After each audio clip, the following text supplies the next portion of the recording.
ஒரு வழியாக 2 கிடாய் வாங்கியாச்சுங்க. கிட்டத்தட்ட நான் என்கிட்ட இருக்கிற 4 ஆடுகளுமே பெட்டை ஆடுகள் தான். அந்த ஆடுகளுக்கும் கிடாய் இல்ல. அதே சமயம் வந்து வேண்டுதலுக்கும் ஒரு கிடாய் வேணும்னு சொல்லியிருந்தாங்க.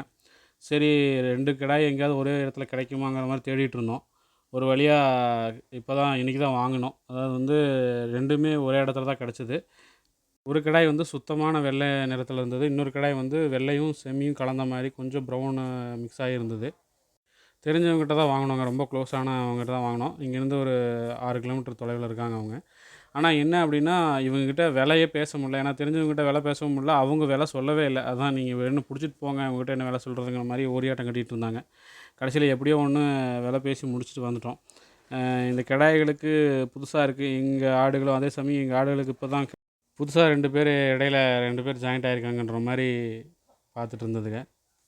2 இந்த 2 கிடாய்களும் வந்து வீடு வந்து சேரும்போது இதனோட ரேட் வந்து அதாவது ஆட்டோ வாடகை எல்லாம் சேர்த்தி ரூ. 10,400 வந்துருச்சுங்க. அ இது சரியான விலையா என்னங்கிறது தெரில. 5000 5000 நாங்களா ஒரு கெஸ் பண்ணி நாங்க விலை சொன்னோம். அதாவது வந்து நாமளா குடுக்குறத குடுங்க, குடுக்குறத குடுங்கன்னு தான் சொன்னாங்க. இப்போ நாங்க ரூ. 10,000 குடுத்துட்டு அதுக்கு மேல எக்ஸ்ட்ரா சொன்னா நம்ம பார்த்துக்கலான்னு சொல்லிட்டு நம்ம ஒவ்வொரு ஆடும் ரூ. 5000 ரூ. 5000 கணக்கு போட்டு நம்ம குடுத்தோம்.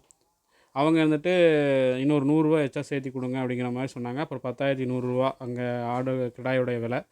அப்புறம் வண்டி வாடகை அதாவது ஆட்டோல தான் தூக்கிட்டு வந்தோம் 2மே.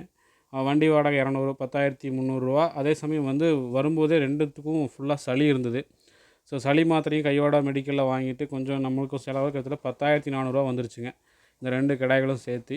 இந்த விலை ஓகேவா என்னங்கிறது பாருங்க. அதாவது கிடாயோட விலை ரூ. 10,100 தான். வண்டி வாடகை, மாத்திரை செலவெல்லாம் ஒரு ரூ. 300 வந்துருச்சு. கிடாய் பிடிக்கும்போதே சொன்னாங்க, "சளி நெறைய அதிகமா இருக்கு. நேத்து தான் ஊசி போட்டிருக்கோம். மருந்து வேணா தரோம்னாங்க." "வேண்டாம், வேண்டாம். நாங்க மெடிக்கல்ல வாங்கிக்கிறோம்னு" சொல்லிட்டு மாத்திரை வாங்கிட்டு வந்துட்டோங்க. அ இங்க இந்த இடத்துல கிடாய் வாங்குன விலை நியாயமான ரேட்டா? அல்லது விலை குறைவா இருக்கா? இல்ல அதிகமா இருக்கா? என்னங்கிறத வந்து கமெண்ட்ல சொல்லுங்க. அ கிட்டத்தட்ட 2 கிடாயும் யார கேட்டாலும் ஓகேன்னு தான் சொன்னாங்க. பட் உங்களுடைய அபிப்பிராயம் என்னங்கிறத சொல்லுங்க. அடுத்த பதிவுல பார்க்கலாம். நன்றி.